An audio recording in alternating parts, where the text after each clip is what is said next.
मिलता है, तब आप उस वस्त्र को रख करके आप अंदर प्रविष्ट होते हैं। इन सनातन धर्म की रीतियों का बहुत बड़ा वैज्ञानिक सिद्धांत है। इन सिद्धांतों को हम छोड़े नहीं, उस परिपाटी को हम बना करके रखें। यदि हमने बना करके रखा तो निश्चित रूप से हम सनातनी हैं, और यदि नहीं बनाया तो भैया पाश्चात्य देशों के व्यक्तियों की जो संस्कृति है और उनमें और हम में फिर कोई अंतर नहीं है। पहले हमारे यहाँ पर शास्त्रों पर गायत्री की महिमा इतनी भरी पड़ी है, जो भी ब्राह्मण थे अपनी शिखा पर हाथ रख करके 3 बार गायत्री का नामोच्चारण करते थे और ये भावना करते थे कि मां जो गायत्री है वो हमारे मस्तिष्क पर विराजमान है। पर आज आप देखेंगे शिखा जनेऊ सूत्र जो हैं, आज उसका कहीं दर्शन यत्र तत्र हो रहा है, जिस कारण से समाज पर जो चीजें आना चाहिए थी वो आज नहीं आ रही हैं। जो ब्राह्मण 1000 गायत्री का रोज जप करता है वो श्राद्ध के अन्न को पचा सकता है और वही पचाने का अधिकारी है, ऐसा शास्त्रों पर लिखा हुआ है।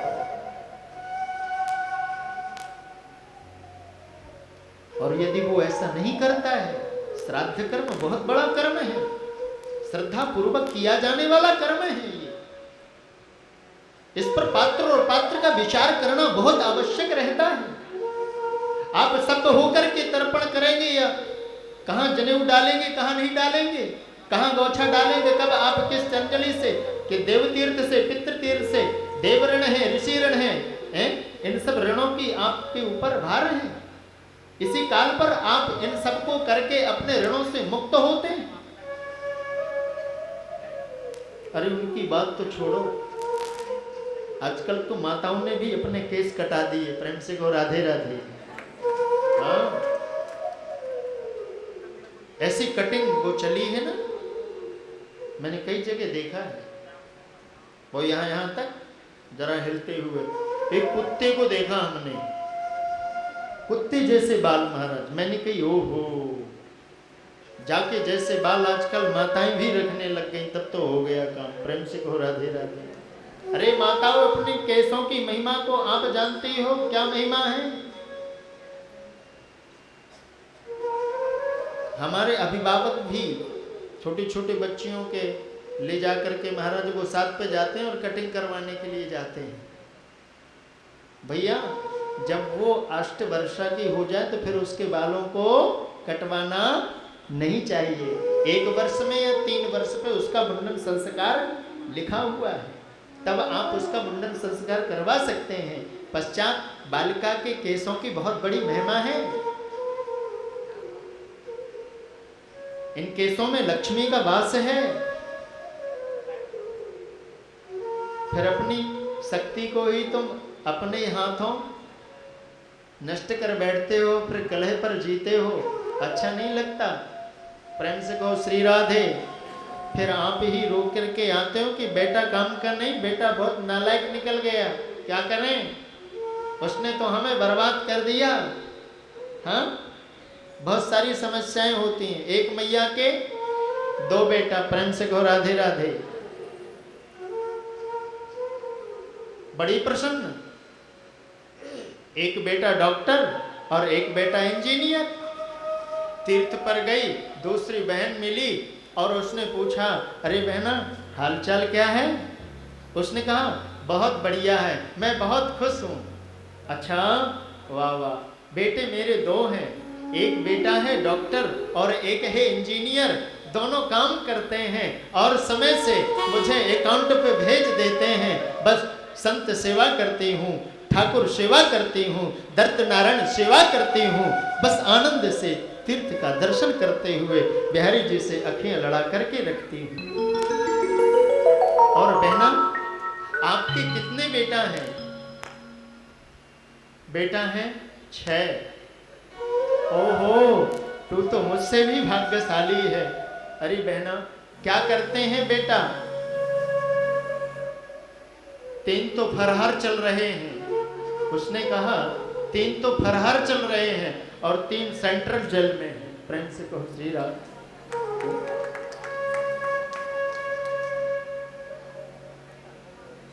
संस्कारों से जब आप हीन हो जाओगे तो आपके संतति के गुण जो होने चाहिए वो गुण नहीं होंगे।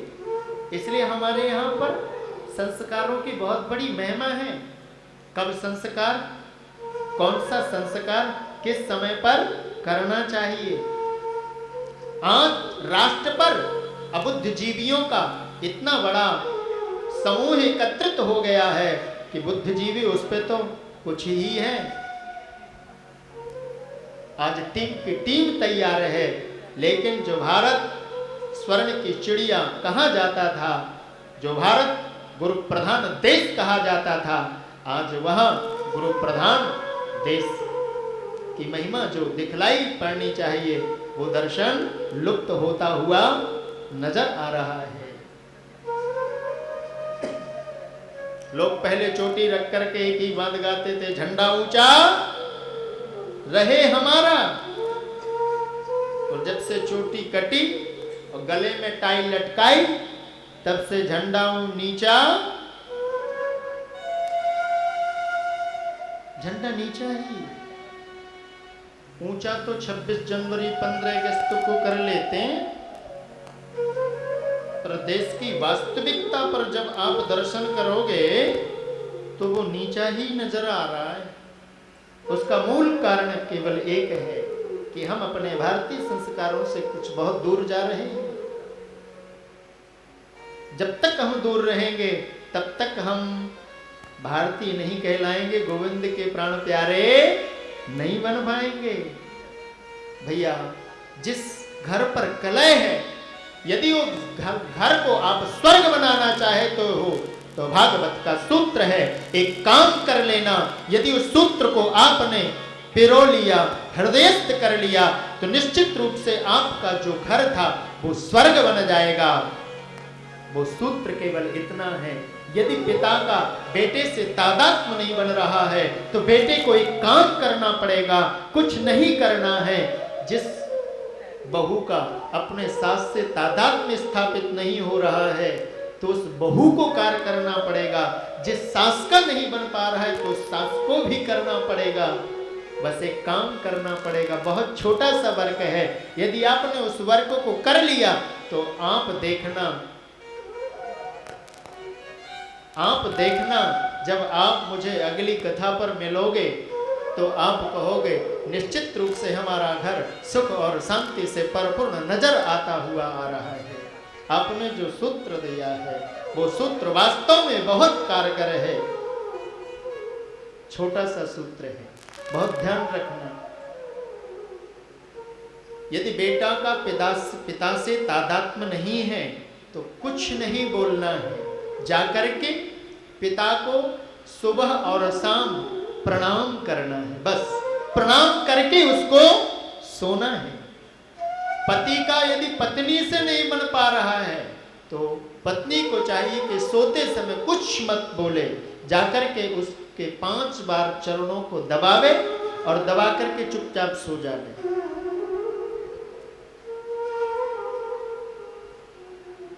यही पुत्र का, यही पिता को चाहिए कि अपनी मां के चरणों को दबा करके आराम से सो जाए। निश्चित रूप से मानना, यदि आपने इस क्रिया को मात्र 1 हफ्ते कर लिया तो जिसका जो टेम्परेचर 7वें आसमान पर था, जो क्रोधी था, उसका क्रोध ऑटोमेटिक 3 दिन के अंदर 0 डिग्री पर आ जाएगा और आपसे वो इतना वात्सल्य बरसाने लग जाएगा कि जिस वात्सल्य की आपने कल्पना भी नहीं की होगी।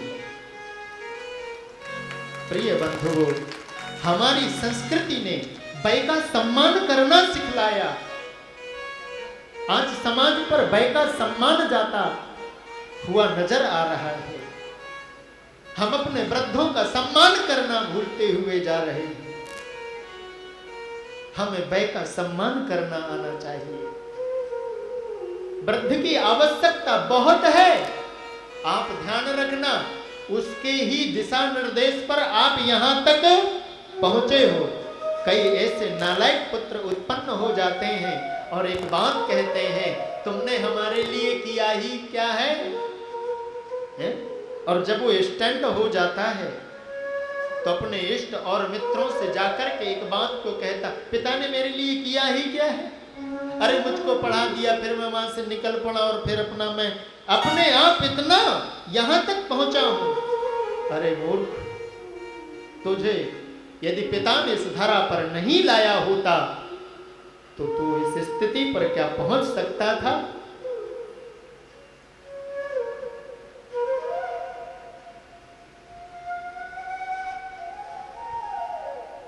भाई का सम्मान करना सीखो। आपके घर 4 चीजों की वृद्धि होना चालू हो जाएगी। चत्वारि तस्य वर्धन्ते आयुर्विद्या यशो बलम। पहली वृद्धि क्या होगी जानते हो? आयु की तुम्हारी वृद्धि हो जाएगी जब आप किसी के चरणों पर पैर छू। देखो प्रणाम के तरीके भी आजकल थोड़ा सा बदल गए। प्रेम से को राधे राधे। हाँ, पहले लोग जब हम किसी महत् पुरुष को प्रणाम करते हैं ना और उसकी एनर्जी को लेना होता है, उसकी शक्ति को हमें लेना होता है ना, तो उसका भी एक तरीका है। प्रेम से को राधे राधे।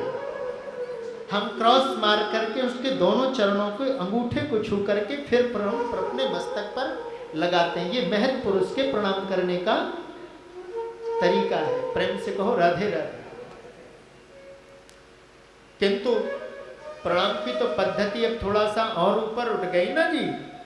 अब तो केवल घुटने तक आते हैं हाथ। बाबूजी, और बाबूजी ने वे हाथ ऐसे सर हिला दी।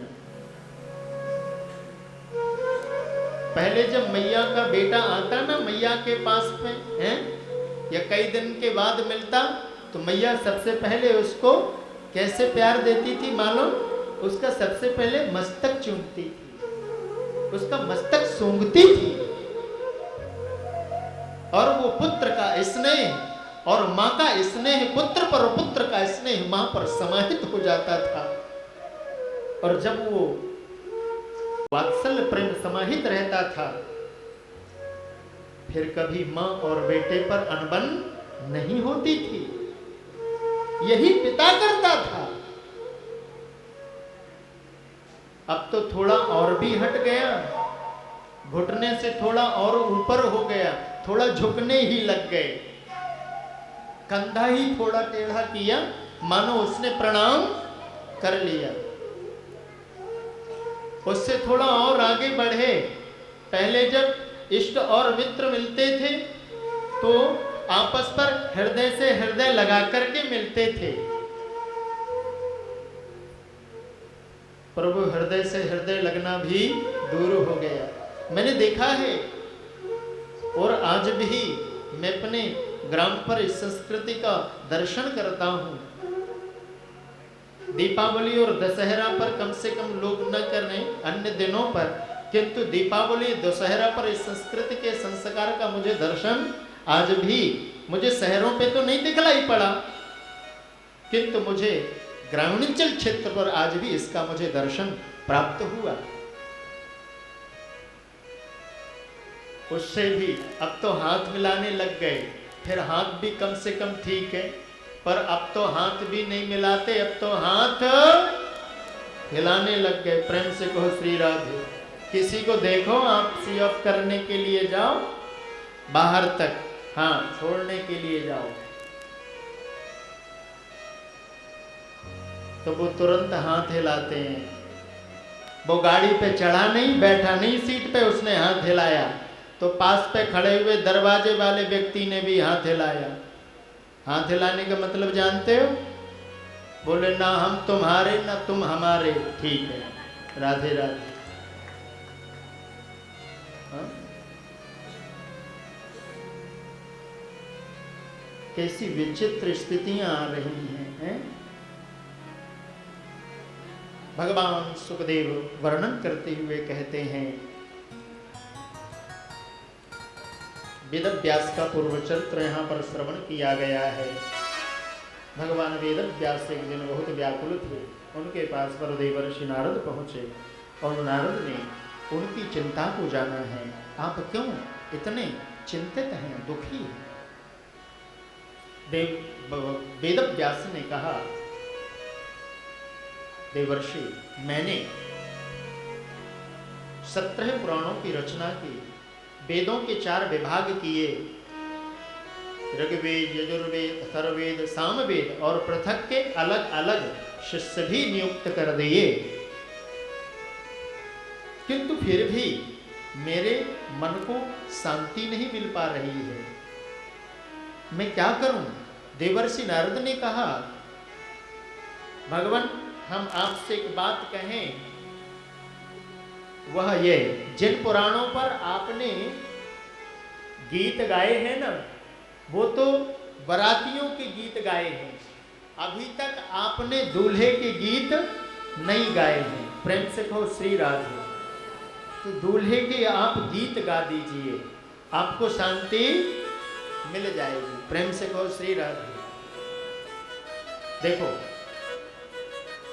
जब कोई बारात जा रही हो ना, मैंने देखा है, मैया हमारी कितनी भी कार्य पे व्यस्त होए, है ना, कितना भी मतलब चूल्हा जल रहा हो, गैस जल रही हो, बैंड बाजे की आवाज कान पे पड़ी कि बाके दिल पे हलचल मची, और वो चूल्हा बुता करके और दूल्हे का जब तक दर्शन नहीं हो जाएगा तब तक वो वहीं पे खड़ी रहेगी, और जो ही दूल्हे का दर्शन हो गया, हाँ अब हो गया, इनकी बारात है।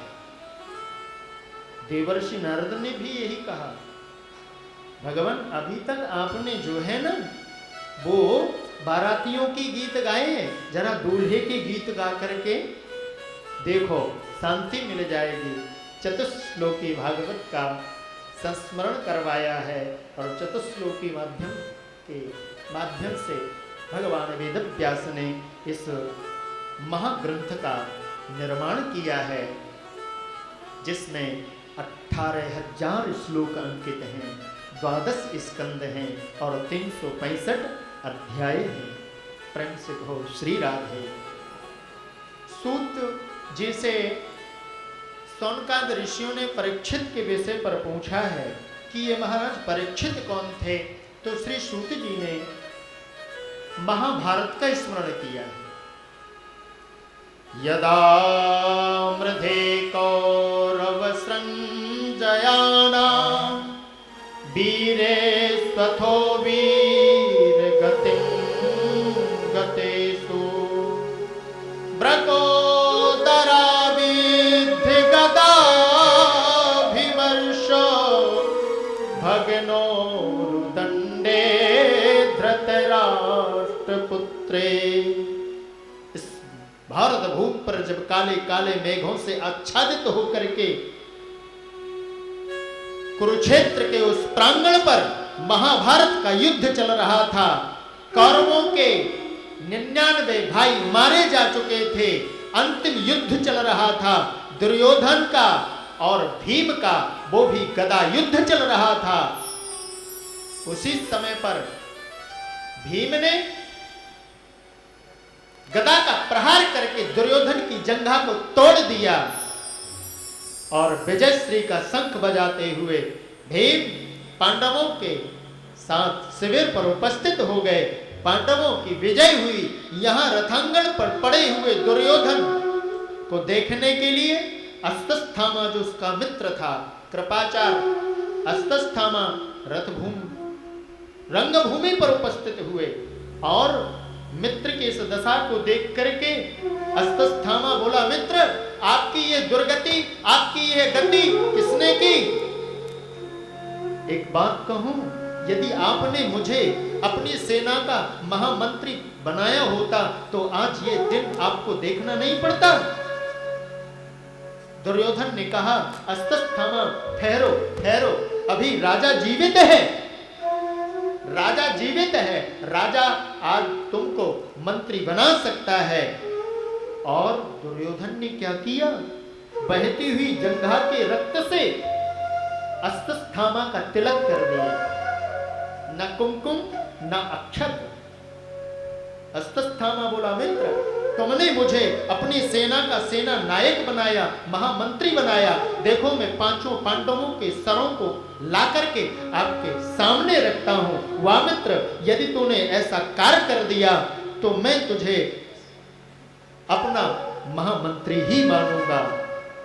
मित्र अभी गया, यहां पांडवों लोग जो थे विजय श्री का उत्सव मना रहे थे।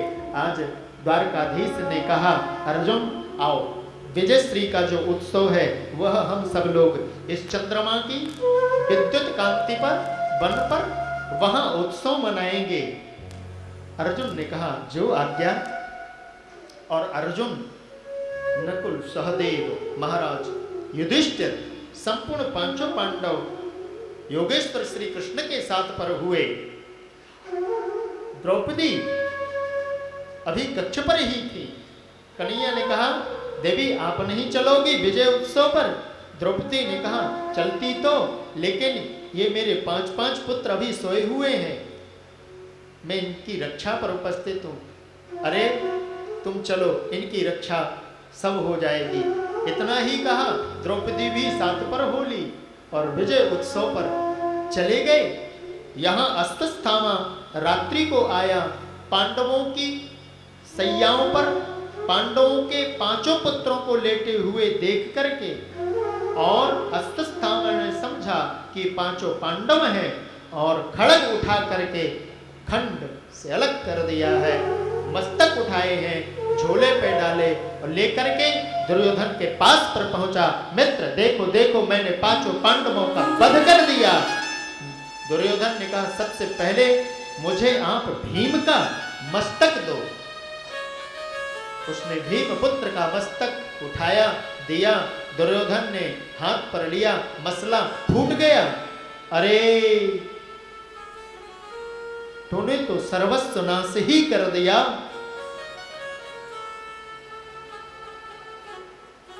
तूने तो अब कुरु और पांडव वंश को ही समाप्त कर दिया। अब तो कोई नहीं।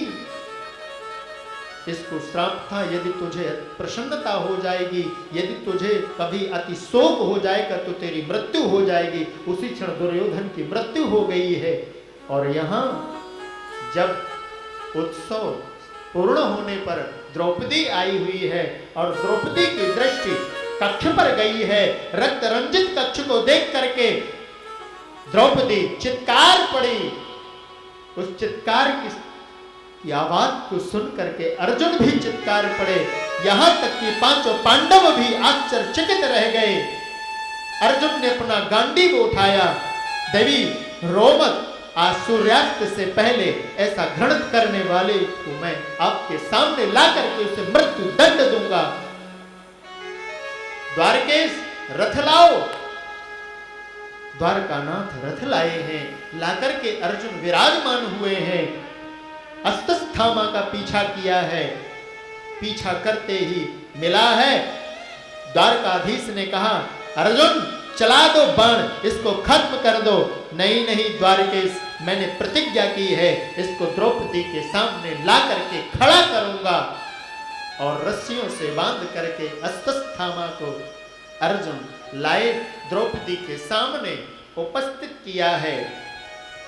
जो ही द्रौपदी ने दर्शन किया अस्तस्थामा का, यह बोल पड़ी, मुच्यता मुच्यता में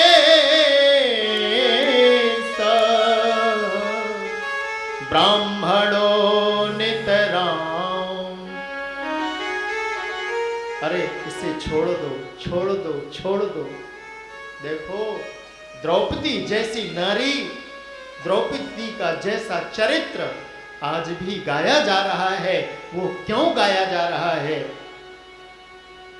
धन्य है ये द्रौपदी, जिसके 5 पुत्रों का वध हो चुका है, जिसके जीवन पर पहाड़ टूट पड़ा है और आज अस्तस्थामा का दर्शन करके, उस आतताई का दर्शन करके उसको कह रही है, इसे छोड़ दो, छोड़ दो, छोड़ दो।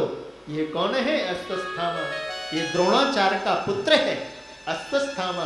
द्रौपदी ने कहा, धन्य है ये द्रौपदी, आज गुरु का दर्शन गुरु पुत्र पर कर रही है, और हमें आज दर्शन मां पर मां का दर्शन नहीं होता है।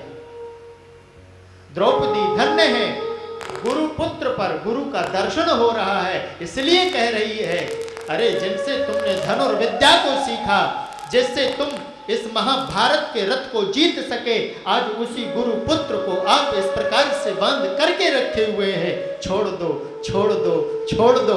भीम ने जो ही ये आवाज सुनी, भीम ने कहा, आपने छोड़ दिया भैया, तो मैं बिल्कुल नहीं छोड़ूंगा। लाल पीली आंखें, लेकिन धर्मराज युधिष्ठिर ने मात्र द्रौपदी का समर्थन किया। तुम ठीक कह रही हो द्रौपदी।